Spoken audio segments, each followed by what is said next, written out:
Welcome to Drumshee Days, starring Maura Logue and David Ison.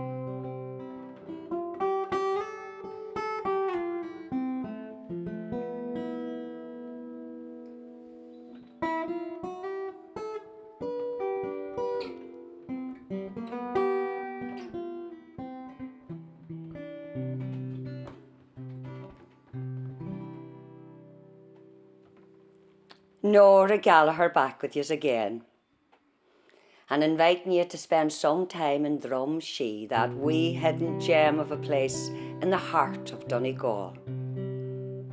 You know, Drumshee was a quiet wee place in the 1950s. There wasn't much traffic around the roads of Drumshee, I can tell you then, because transport was a luxury that most of us couldn't afford. Indeed, there were ones that had never left Drumshee for lack of transport. But all that started to change in the 1960, known locally as the year of the bingo bus. Fr Maloney made a special announcement at Mass on a Sunday, and he announced that he was taking us all on a big day out to Knock. A big day out? That's all I heard. A chance to get away for the day. Well, I signed up. We all signed up. Sure, what else would we be doing on a sleepy Saturday in summer? Nancy Dolan even gave me the day off without making a fuss. In 1960, I worked at the Rainbow's End Hotel. I was the help there. I'll tell you this. Nancy Dolan was a good one to work for. But she wasn't so good at the old doings as I was. But I remember that she hopped on the bus, if you don't mind, before we were leaving for the big day out, and says she to me, and to everybody sitting on the bus, "I'll have sandwiches made for you in your return from Knock at a reasonable price." You couldn't be up to Nancy Dolan. She always was thinking of money, making schemes, just like Fr Maloney. But all I knew was that Nancy Dolan would be making those sandwiches herself, because I was away on the big day out.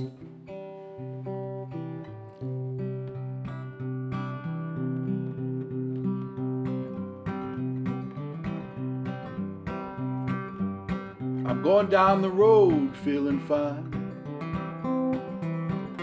Going down the road feeling fine. I'm going down the road feeling fine. You know I've got Drumshee on my mind.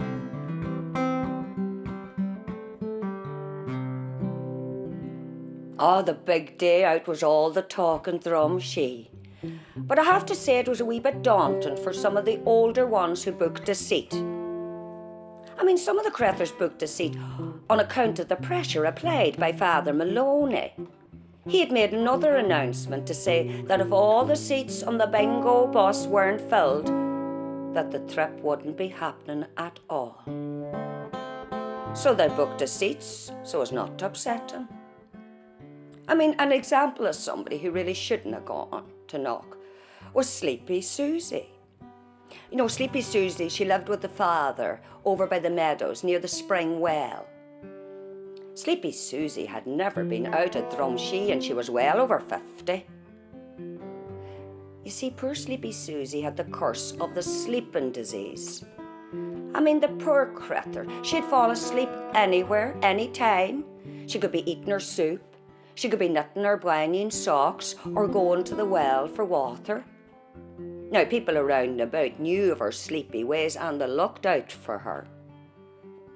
But taking somebody like Sleepy Susie out of Drumshee and sending her to foreign parts, it just didn't seem right to me. But Sleepy Susie insisted on going so as not to upset Fr Maloney.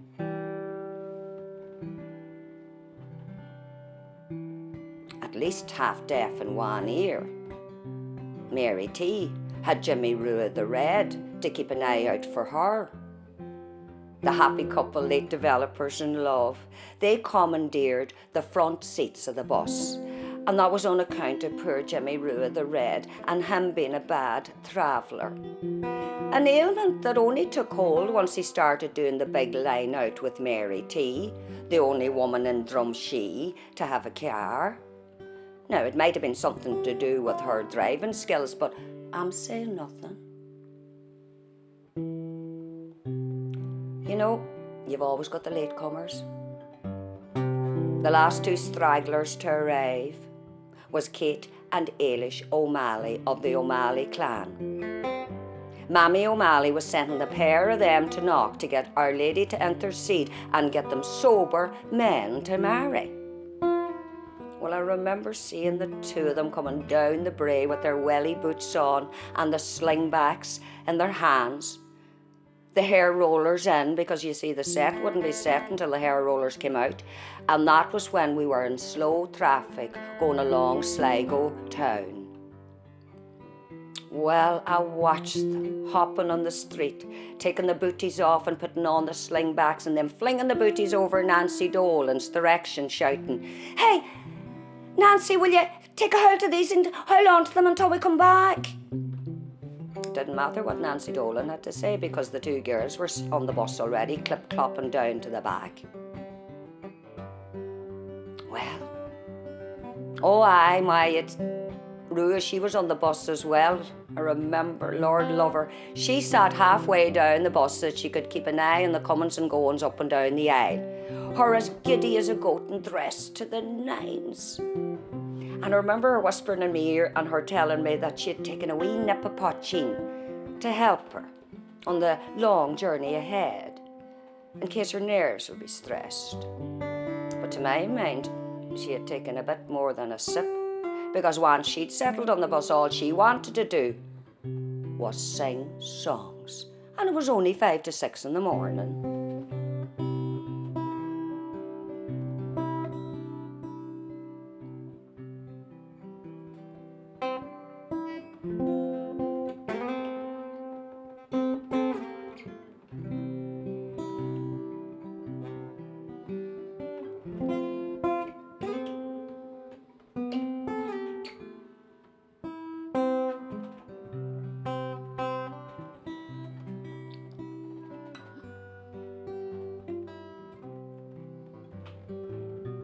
All on board and all ready for the big day out to Knock. Hugh John toots the horn, and I remember Nancy Dolan standing in the door of the Rainbow's End Hotel in her flowery dressing gown, waving us off. We were off on the big day out. Well, I'm going down the road feeling fine. Going down the road feeling fine. I'm going down the road feeling fine. You know, I'm hoping that we get to Knock on time.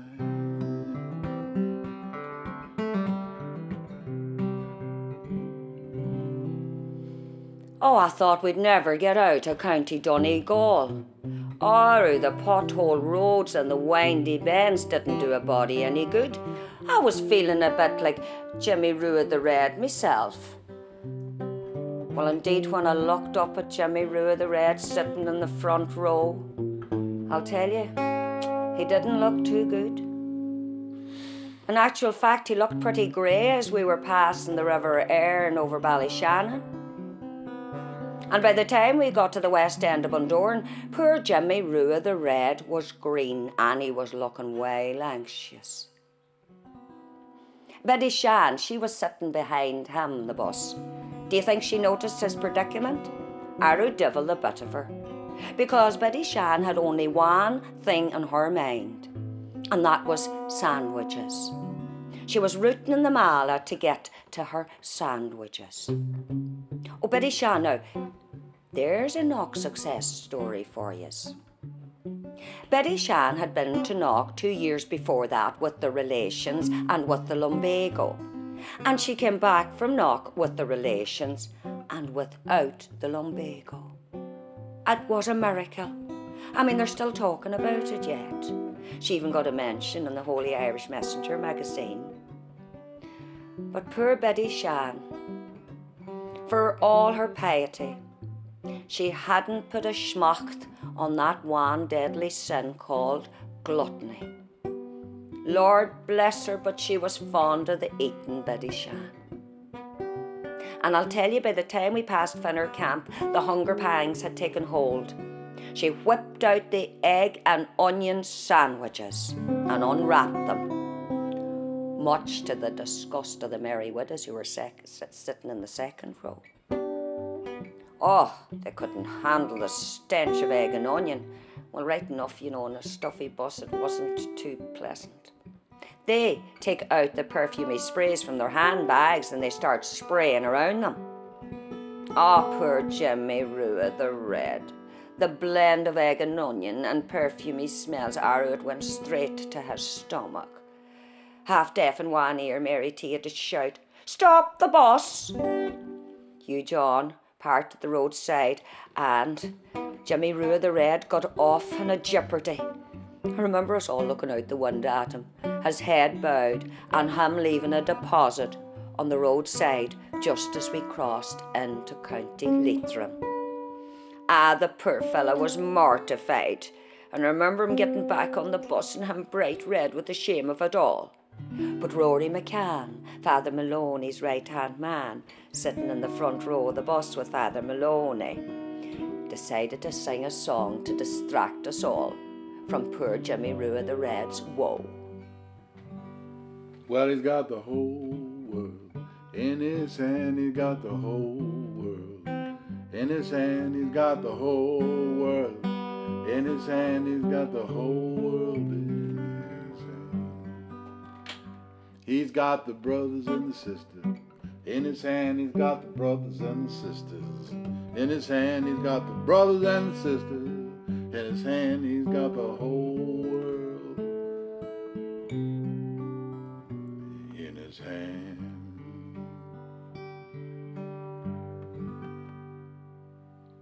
By the time we got to Tubbercurry, the two madams at the back of the bus, Ailish and Kate O'Malley, were getting very restless and there was a want on them. I wasn't surprised when I heard one of them shout from the back of the bus. It was Kate, I remember.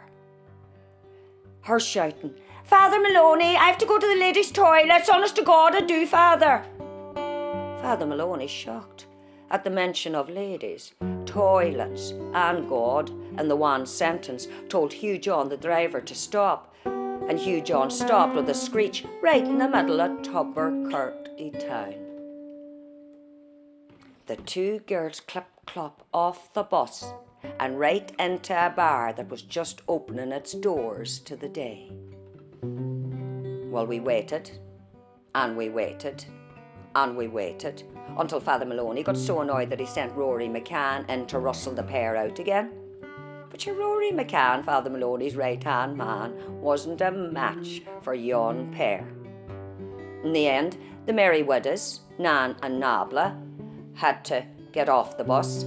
Into the bar they went, and with two shakes of a lamb's tail, everybody was back on board again. We continued on our way. Father Maloney, looking very serious and quite annoyed, stood up and made a special, serious announcement. There'll be no more stops until we get to Knock. I'd like to remind you, Ailish and Kate O'Malley, why we are on this bus today. We are on a pilgrimage to honour Our Lady of Knock. And it might benefit the pair of you to pay a bit more attention, and maybe Our Lady of Knock will look favourably on your petitions. There's no doubt you have an assortment of petitions for Our Lady to attend to. Now, Eilish O'Malley will say a decade of the Rosary. You start, please, loud and clear.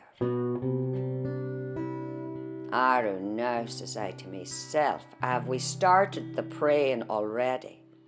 I mean, we'd be doing enough praying when we got to knock. So I closed my ears, and I closed my eyes, and I dozed off, me and sleepy Susie beside me. I remember when we got to knock, it was drizzling. Oh, knock looked a right sight of misery in the rain, grey and dull. The only thing that cut through the grey were the brightly coloured stalls and the rosary beads jangling and the gewgaws sparkling. Oh, we all wanted to go to the stalls, but there had to be a ton of praying done first. The bus parked up. The pilgrimage had begun. Round and round and round the church we went, saying rosaries and litanies. Then off to do the Stations of the Cross. Eilish and Kate said that it wasn't sling-back suitable, so they skedaddled. And then off to confessions. And didn't I get stuck behind sleepy Susie in the queue? She went into confessions, and 15 minutes later she was still in confessions. 20 minutes later, sure, the penny dropped with me.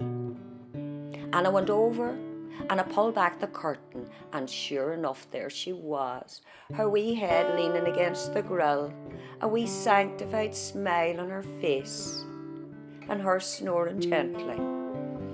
The priest didn't know what to make of her. I nudged her awake. I said, "Sorry, Father," to the priest, and I hauled her out of the chapel with me. She was all confused, and all she kept asking me was, did she get absolution? I thought to myself, a wee sugary cup of tea would do her good. So we went into a cafe that had a saint's name above the door. Well, the saintly atmosphere stopped at the door. Oh, they were a sour bunch in yon place, I can tell you.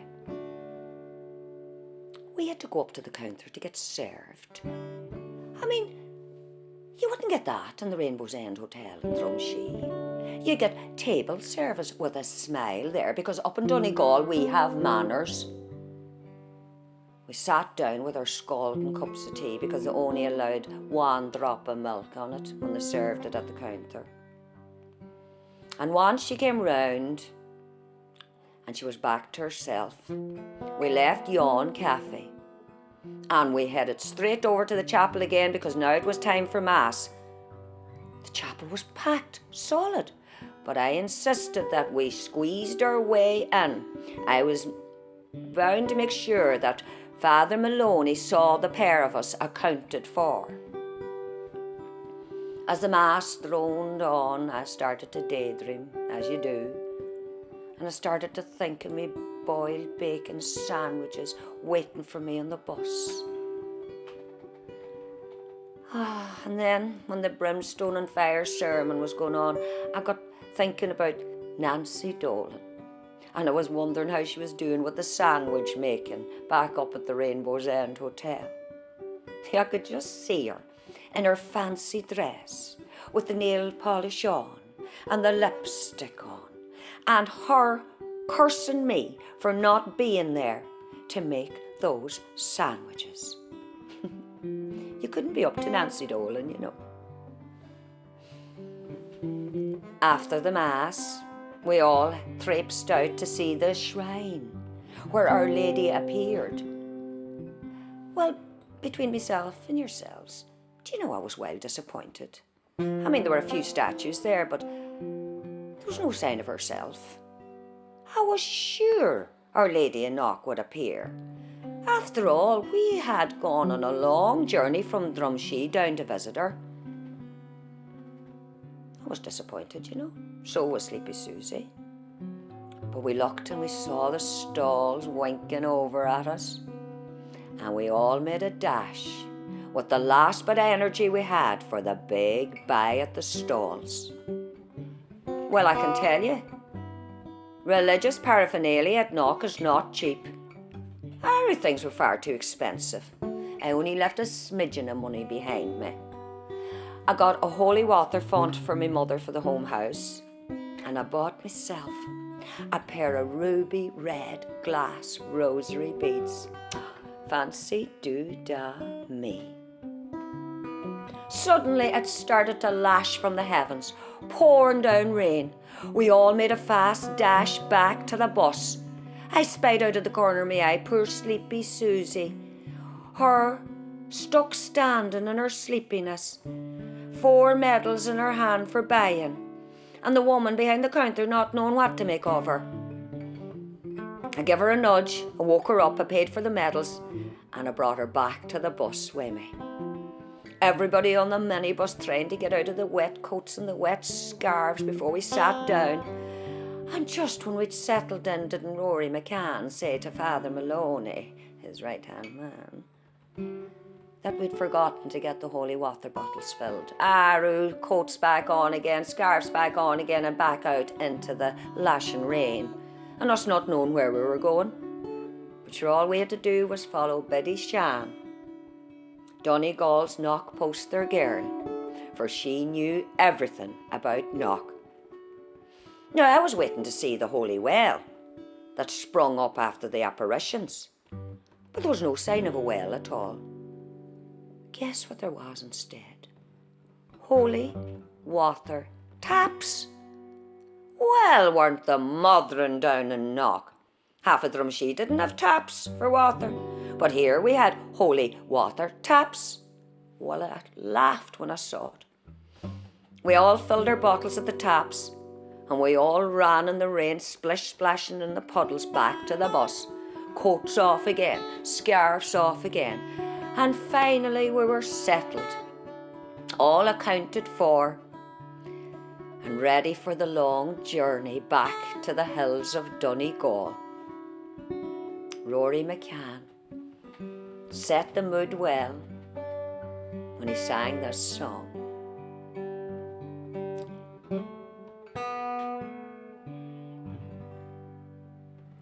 Going home, going home, I'm going home. Like some quiet, still day, I'm going home. Not too far, just close by.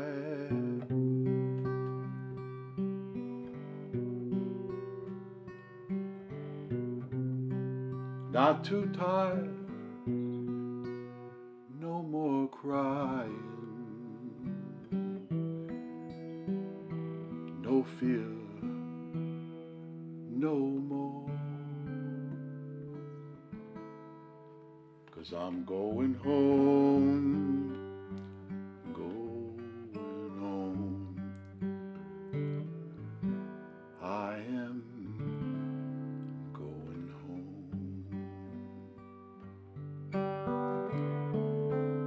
I am going home.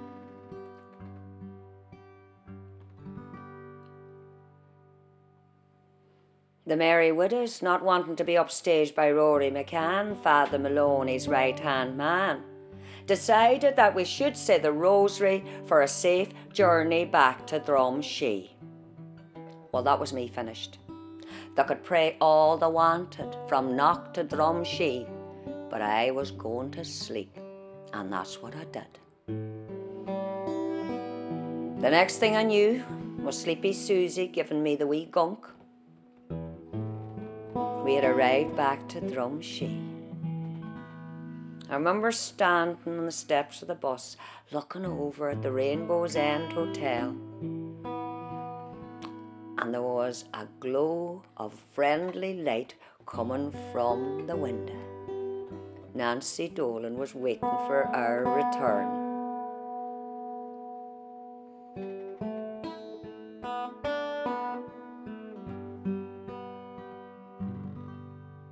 This little light of mine, I'm gonna let it shine. this little light of mine, I'm gonna let it shine. This little light of mine, I'm gonna let it shine, let it shine, let it shine, let it shine, let it shine, let it shine, let it shine. Nancy Dolan had a big welcome for us. She had the sandwiches made and a big pot of welcome tea, for everybody loves the cup of tea. We all settled in, and after we'd eaten our sandwiches, we all started to look at the things that we'd bought in the stalls at Knock. Fr Maloney appears in when we're eating the sandwiches, I remember, and says he, I hope you all go home early tonight, after a long day away at Knock. I'll be expecting you all at 9 o'clock mess tomorrow morning. Well, Nancy Dolan swings round and she gives him a big smile and a wee sneaky brandy, I remember. And says she to Fr Maloney, don't you worry, Fr Maloney, I'll take care of them all from now on. And that she duly did, until the early hours of the morning. And that was where we ended our day after the big day out to Knock. Well, I can tell you this, we were all well blessed after our big day out. Thanks to Fr Maloney. This little light of mine, I'm gonna let it shine. This little light of mine, I'm gonna let it shine. This little light of mine, I'm gonna let it shine, let it shine, let it shine, let it shine.